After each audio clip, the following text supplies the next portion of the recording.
पशुसंवर्धन विभाग, महाराष्ट्र शासन, पर्यटन विभाग व जिल्हा प्रशासन यांच्या संयुक्त विद्यमाने आयोजित कोयना दौलत डोंगरी महोत्सव 2025, ज्यामध्ये जातीवंत पशुपक्ष्यांचे प्रदर्शन आणि भव्य स्पर्धा दिनांक 15 एप्रिल रोजी वान स्पर्धा, दिनांक 16 एप्रिल रोजी शेळ्या व मेंढ्यांची स्पर्धा आणि दिनांक 17 एप्रिल रोजी गाई व म्हशींची स्पर्धा।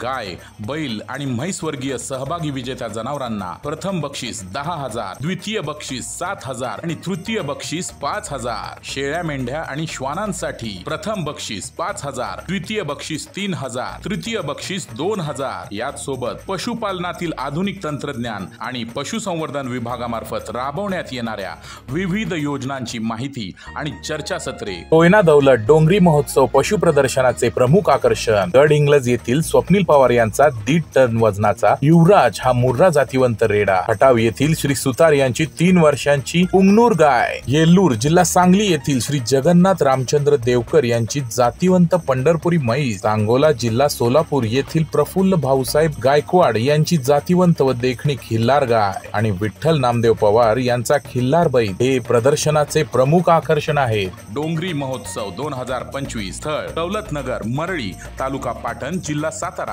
दिनांक 15, 16 आणि 17 एप्रिल 2025 रोजी। तरी सर्व पशुपालकांनी अवश्य भेट द्या। धन्यवाद।